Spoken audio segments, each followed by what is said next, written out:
قرآن مجید میں 5 جگہ اللہ کے حق کے بعد فوراً والدین کا حق ہے. وَقَضَىٰ رَبُّكَ أَلَّا تَعْبُدُوا إِلَّا إِيَّاهُ وَبِالْوَالِدَيْنِ إِحْسَانًا. تیرے رب نے فیصلہ کر دیا ہے کہ اس کے سوا کسی کی بندگی نہیں کرو گے اور والدین کے ساتھ نیک سلوک کرو گے. اللہ کے حکم کے بعد، اللہ کے حق کے بعد والدین کا حق ہے. سورہ لقمان میں انشکر لی ولوالدیک، شکر ادا کرو میرا بھی اور اپنے والدین کا بھی. اور سورہ بنی اسرائیل میں تو کیا تفصیل آئی ہے. اما یبلغن عندک الکبر احدہما او کلاہما فلا تقل لهما اف ولا تنہرهما وقل لهما قولا کریما واخفض لهما جناح الذل من الرحمۃ وقل رب ارحمهما كما ربیانی صغیرا. اگر تمہارے والدین میں سے ایک یا دونوں تمہارے پاس بڑھاپے کی عمر کو پہنچ ہی جائے، انہیں کبھی اف تک نہ کہنا، دل نہ توڑنا ان کا، چھاتی چوڑی کر کے بات نہ کرنا، ان سے کندھے جھکا کر بات کرنا، ادب سے گفتگو کرنا. قل لهما قولا کریما واخفض لهما جناح الذل من الرحمہ، اپنے کندھوں کو جھکا کر رکھنا. اور پھر پہ کہنا، اللہ سے دعا کرنا، رب ارحمہما کما ربیانی صغیرا، پروردگار میرے ان والدین پر رحم فرمائیو جیسے کہ انہوں نے مجھے پالا تھا جبکہ میں چھوٹا سا تھا. تو خاندان کے نظام کو مستحکم کرنے کے لیے 3 ڈائمنشنز ہیں. جیسے ایک کمرہ ہے، چوڑائی ہے، لمبائی ہے، اونچائی ہے. پہلے تو شوہر اور بیوی کے درمیان بانڈ آف لو. اب یہ شوہر اور بیوی پیرنٹس بن گئے ہیں، والدین بن گئے، اولاد آ گئی. سیکنڈ ڈائمنشن ایڈ ہو گئی، ادب، عزت. اور بہن بھائی ہے، اخوت، جس کو کہ وہ کہہ رہا ہے جی ویلز بھی، فریٹرنٹی. خاندان کا ادارہ مستحکم.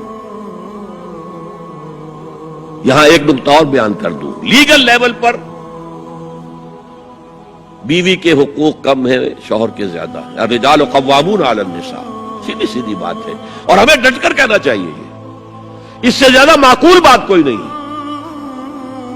کسی ادارے کے 2 سربراہ برابر کے اختیارات والے نہیں ہو سکتے. لیکن اخلاقی طور پر جو ماں کا حصہ ہے، باپ کا حصہ اس سے 1/3 ہے.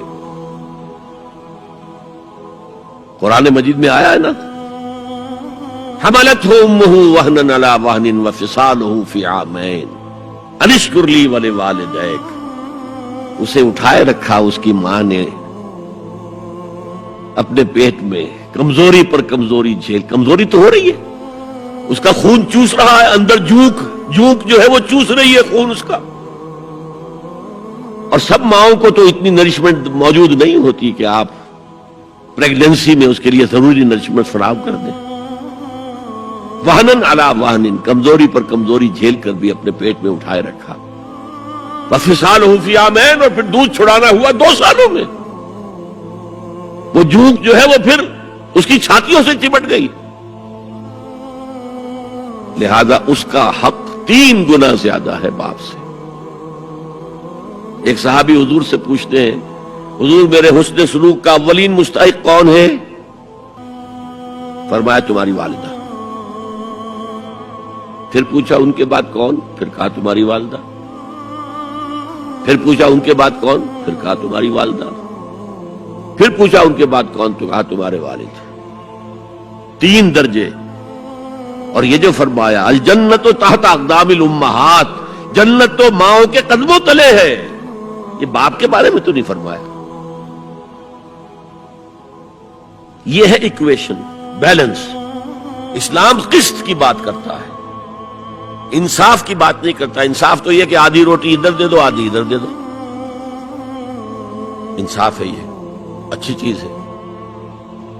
یہ قسط یہ ہے کہ بوجھ اٹھانا ہے تو جو زیادہ قوی ہے اس کو زیادہ بوجھ دو اٹھائے، اور جو کمزور ہے اسے کم بوجھ دو. یہ قسط ہے. تو اسلام نے عورتوں پر ذمہ داریاں کم رکھی، ان کے اختیارات کم رکھے، لیکن اولاد پر حق ماں کا 3 درجے فائدہ.